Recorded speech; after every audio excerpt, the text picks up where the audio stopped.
I think you guys are going to really enjoy this video because I'm going to drop a lot of great knowledge on intermittent fasting. And I'm also going to show you some photos of me, what looks like to be a little bit of man boobs happening. That's what happens when you're not as active on your YouTube channel for the past couple of years because you're working on other stuff, and sitting down all day. The gains start to kind of go away a little bit. And that was a big wake-up call for me, and it was a big reason why I started doing a bit more research, and I jumped on intermittent fasting back in February. But I do want to let you guys know, for the first 39 years of my life, I was pretty shredded and pretty big without intermittent fasting. It's not something you have to do, and I want to make it very clear that I'm not making this video in a way to tell you it's something that you should be doing. Now, there are benefits outside of weight loss that I think are important, and I think everybody at some point should try intermittent fasting, even if you only do it for a couple weeks and you go back to your regular eating schedule. There are some benefits I'm going to go over right now outside of fat loss that I think you guys should try to take advantage of. And so this paper right here, this document, I think outlines it really well. Maybe you guys might even want to screenshot this. You can save it for later and you can read through the entire thing. We're going to focus right here at glycogen depletion, all right? A lot of you guys might be saying, Scott, I am doing intermittent fasting. I don't eat, after dinner until I wake up and have breakfast in the morning. Sure, yeah, you are in a fasted state for that amount of time, but in those 8 to 12 hours, that's when you're doing the glycogen depletion. So liver glycogen stores are gradually used up, and then fat burning is signaled as insulin decreases. What this is basically saying is, sure, you might be in a fasted state when you're sleeping, and then you don't eat anything until breakfast the next day. But if it takes 8 to 12 hours for your body to deplete all the glycogen it needs to start burning fat for energy, but you've already had breakfast, you've missed that window of opportunity of starting to scrape at that stubborn fat for energy that you just can't seem to get rid of because now your body's not in a fasted state, right? So a lot of you, if you're having a hard time with stubborn fat, and this is what turned me on to intermittent fasting because I was kind of stuck at 186 pounds. And again, I'm going to show you a photo here in a second. If you feel like you're stuck and you're doing all this cardio and you're training hard and you're eating right, and you're in a calorie deficit, you might just need to be in that fasted state a bit longer to allow your body the time to tear at that wall of that stubborn fat, because that's what was happening to me. So at 12 to 16 hours, your body starts burning, fat for energy. So ketone production begins as fat becomes the main energy source. Body begins to burn fat more efficiently. Insulin resistance starts to improve. And then this one right here, this is really important, guys, autophagy, all right? Do some research on autophagy, cellular cleanup. At this point in the 16 to 24-hour range, your body is basically getting rid of all the diseased and damaged cells. Also, growth hormone increases, which preserves muscle and boosts fat metabolism. And right here, inflammation begins to increase. And that is something that I didn't realize was going to impact my life as much as it did, because I was having so much pain in my ankles when I would do my cardio that every single time I would start my cardio and I was running 4 to 5 days a week, I just knew I had to run through like 10 to 15 minutes of excruciating pain before I could actually enjoy the run. And I was doing running not just to try to like boost my calorie burn, but I also do it for therapeutic reasons. It really helps me out. Now, back to me showing you guys some photos of me at my biggest. So about 3 years ago, right, 168 weeks, I was 199 pounds at 5'10". And I've never really been out of shape, guys, right? Like, I'm still always going to the gym every week, but I decided, you know what? I'm going to try bulking. I'm going to try to increase my strength, put on a bit more muscle mass. And I got up to 199, and I was really strong at this point. I was incline bench pressing like 275 with Diego. It was insane. But as you guys can see, my face is a bit puffier. Granted, my chest and my shoulders, my arms look pretty big and whatnot, but I was noticing that I was just puffy. And running outside just for enjoyment, not even for like calorie burn at this point, because I enjoy running outside or running on the treadmill, it felt like I had a backpack full of rocks, right? It used to be when I would do my cardio in my 20s and my teens when I played sports, it felt like I was running on air. At 199, I was running through mud with a backpack full of rocks. And this is around the same time my wife and I were on vacation in Greece. Again, this is 3 years ago. Again, right? Like not out of shape, but definitely a thicker, bulkier version of myself. You can still see my abs, but that's because I train my abs with weights. Like I tell you guys, if you want your abs to pop, even when you're not skinny, you got to do weighted ab exercises. But I tend to hold on to a lot of the excess body fat in my torso, in my chest, and my face gets puffy. And here's another photo around the same time. Again, not out of shape, not overweight by any means, just a little bit bulkier version of myself. But again, you can see the fat accumulation in my torso area. And then it wasn't until this photo right here where I said, you know what? I need to start changing things up. This heavier look is not working for me. I know this is like different lighting, it's a bad angle, but I just saw this photo and I was like, I look like shit. My chest looks like shit here. Yeah, I can still see my abs and obliques, but this area wasn't doing it for me. And so I started increasing my workout intensity. I started increasing the cardio, and I started doing a calorie deficit. And I did manage to get all the way down to like in the 186 to like 189, 188 area. And that's when this photo was taken here. Okay. This photo was a little over a year and a half ago. So from 199 down to like 186 to 188, depending on, I guess, the time of day when I weighed myself. But I still wasn't feeling like myself even in this photo. Granted, I'm not in terrible shape here, but things aren't looking as good as they used to. And so what I did at this point in time is I went back to my old school way of training. I started doing my drop set routine. In fact, the program on my website, my 5-day bodybuilding split, if you guys want to try it, you can click the QR link code over there. Oh, you can't click it, but you can scan it. And that kind of kicked things back into gear for me. And I was able to do a pretty good transition from this photo to this one right here in 2025 in February. I think this photo in 2024 was taken like towards the end of the year in 2024. And then my wife and I ended up staying at the same hotel. And I tried to get a photo in the same spot. You guys can see the same railing here. But just from cleaning up my diet a little bit, boosting my cardio a little bit, despite the horrible pain I had in my ankles, I was able to do a pretty good transformation and get down to this point where I was more of like a leaner 184 to 186. Like I felt really good at this point, but I still wanted to take things to the next level. And that's when I introduced fasting into my daily schedule. And this is me now, August 2025. So this photo was taken a couple weeks ago. And you can see a clear difference in my upper body and my torso and my abs. And I'm actually 174 pounds over here. Now, how I looked at my absolute best was in my late 20s, early 30s, and I was about 165 pounds. So you guys might think that I'm bigger in this photo right here. I'm not. I'm actually almost 12 pounds lighter in this photo. But when you're lean as hell, for me, 165 at 5'10 is incredibly lean. You tend to look a lot bigger, even even when you're bigger in weight here. So 174, look pretty good. 165 is my absolute best. And so my goal is to get back down to here. And I actually even went further back in time because I know you guys would think this was interesting. So this is me 30 years old. This is me right now at 40 years old. You know, different lighting here. You can see the muscle bellies look a bit better. Here's me at 20 years old. I've always been incredibly lean my entire life. My family, we have a super fast metabolism.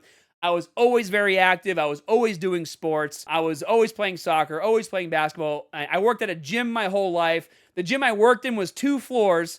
So I was always running up and down the stairs, even while I was training clients. And then even at, in my early 20s, when I started to become the general manager, I was still training people. I was still super active. And so the differentiating factor that changed for me over the course of the last few years is I've just been sitting in this chair a lot more.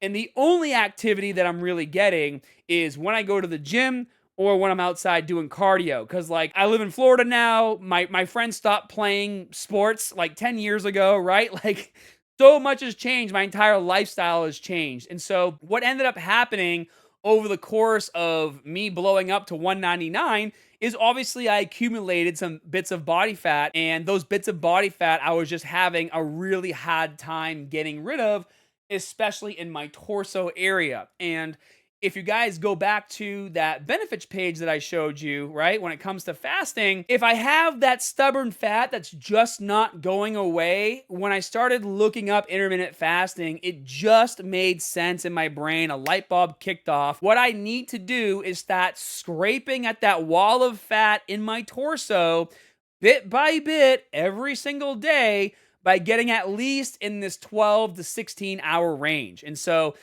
the fasting that I'm actually doing right now, and I've been doing this since February, and now we're in September, so it's been about 7 months, right? Is I only eat my calories between 4 p.m. and 8 p.m. So I'm doing a 20-hour fast every single day. Although on the weekends I'm a bit more lenient. I'll do more like 14 to 16 hours, but for the most part, Monday through Friday, and sometimes weekends too, 20-hour a day fasts. How this has affected me in my workouts. I work out in a fasted state. So basically, if I'm gonna have my first meal around 4, sometimes I push it to 5, and I'll do like 5 to 9 or 4 versus 4 to 8, right? Sometimes my schedule changes, but it's always 20 hours. In the beginning, I did not like training fasted. In fact, I absolutely hated it. I felt weak. My body just didn't like it. Now I prefer it. I've gotten used to it. My body enjoys it. And if I go to the gym after breaking my fast, I feel sluggish and tired, and I just don't want to be there because now my body's trying to digest food versus just focusing on the exercising. So that was one thing I had to overcome. And even the cardio, I'll do the cardio in a fasted state as well. Or sometimes what I'll do is I'll work out, I'll come home, I'll break my fast, and instead of just gorging a lot of food on that first meal, I'll have a little bit of food, and then maybe an hour later go for my run, and then after my run, I'll eat the rest of my calories. Which brings me to my next point. How do I eat my food? What am I eating? What am I breaking my fast with? There's a lot of information out there on how you should break your fast. Personally, I didn't look into all of that because I didn't want to dive into fasting that deep, and I didn't really give a shit. I wanted to eat the food that I wanted to eat when I broke my fast, so that's what I've been doing, and it's been working out just fine for me. And so usually I'll break my fast with what I would normally have in the morning for breakfast, which is yogurt, granola, berries, fruits, banana, apple on the side, and then honey on my yogurt. And that's the first meal I'll break my fast with. Now that I'm used to eating a lot of food at one time, it's kind of crazy. I don't eat a wide variety of food, guys. I eat a lot of chicken, I eat a lot of rice, I eat a lot of veggies, like green beans and broccoli, things like that, right? I do a lot of fruits. I have my protein shake. It's like the same diet I've always been eating my entire life, except now I eat it in a condensed window. I'm so crazy now with my eating that I'll literally like take the chicken, rice, veggies out of the fridge and I'll pile it on my plate, right? Like in huge portion, throw it in the microwave, and then I'll make my yogurt, granola, honey, and blueberries, and then I'll eat that, put it down, take the food out of the microwave, and then eat that. And then I'm still like not super full, but full enough to where I'll come back an hour later and then have another meal of like chicken, rice, and veggies and things like that. And that's how it's been for me since I started doing fasting. And that's how I break my fast. And that's how I've been able to make the progression that I have. And so again, guys, in this video, I'm not trying to convince all of you that it's the next best thing in the world and you have to be doing it. If you're not doing it, you're wasting your time. For me, based on the lifestyle that I have sitting in this chair, like guys, it's not easy to build a gaming franchise. I've been building my gaming franchise for the last 4 years. That's why I wasn't as active on my YouTube channel.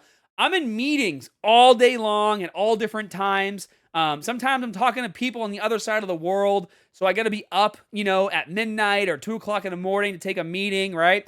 So my schedule has just been so crazy that when I do escape to go to the gym or I do escape to go and do cardio, that's like my only activity, and it sucks. And I'm trying to change that, but for now, it is what it is. And I would appreciate it if you guys do want to check out my game. Just search Wag Me Defense in the App Store or scan the QR code on screen. Really fun to play mobile game. We have an anime. This is our cinematic trailer. We have U2's collectibles coming out soon too. It's been a lot of fun to build, but we're now at the point where the game is launched and I can start putting more focus here, which is why you guys are seeing more content from me. And one more thing I want to talk about when it comes to the intermittent fasting. And I'm going to leave this photo up here. This is the most recent photo of me, outside, just so you guys can see the difference in my physique, right? Like, I'm pretty close at 174, right? If I get back down to 165, I'm going to probably look better than I look in this photo right here. Just throwing that out there. That's my goal right now, okay? But something that fasting did for me that I never expected to happen, I was dealing with so much pain in my ankles when I was running. My massage therapist, Tony, he works on me every couple weeks. He worked on my legs, he worked on my calves, and he was loosening things up. It just wasn't making a difference. I swear to God, guys, after the first month of fasting every single day, I did 20 hours a day. After the first month of fasting every single day, the pain is gone. It was literally just inflammation that wasn't going away ever. I don't have that pain anymore. It is 100% gone. I dealt with this pain for 4 years. I swear to God, the pain and the inflammation in my ankles went away after a month, to the point to where I went for my run and I was halfway through. And then at that point, I realized that I didn't have any pain that day. And I came home so excited. I told my wife, I'm like, babe, the pain in my ankles is gone. And she's like, why? I'm like, I don't know. It must be the fasting. She's like, shut the hell up about fasting. Because I'm trying to get her and my daughter to do it, and it doesn't fit their lifestyle. They don't want to deal with it, and that's fine. But dude, guys, more than just scraping away at the stubborn fat, and that's what it is, right? The fat that I accumulated, it didn't happen overnight. I'm not expecting it to go away overnight. But if I'm consistent and I continue to do this, yeah, maybe dropping down from 186 to a solid 174 in 7 months, it's not the fastest way to do it. And I could probably go a bit harder and get down much faster if I wanted to. I just don't want to. I'm enjoying the journey. I'm enjoying my training. I'm enjoying the transformation. I still spend a lot of time in this chair because my main focus isn't just fitness. I'm doing my gaming studio as well.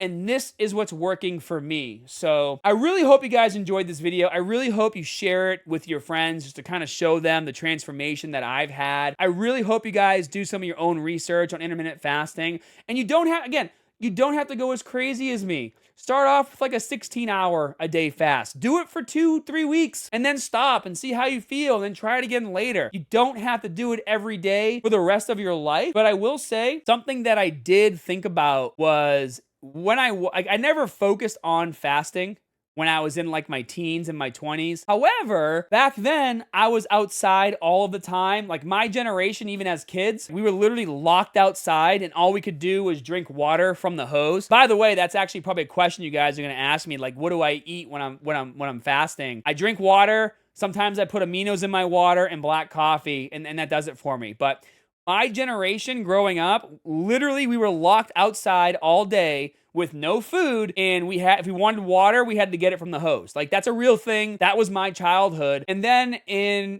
my teens, and as I got my driver's license, it went from being outside all day, riding bikes with the boys, maybe a water bottle on the bike, not really eating any food until we came home for dinner when lights went out, right? To then, me and my friends working on our cars. And we'd literally be working on our cars all day long and forget to eat and then go out to get food after and then play video games and shit all night, right? So if I really think back, I was doing a form of fasting back in the day as well, just not as consistently as I'm doing it now that I'm focusing on it. So if you guys enjoy the video, please make sure you like it, make sure you subscribe, and I don't know, I think we might be getting back to a 165 Scott Herman Fitness really soon here. What do you think?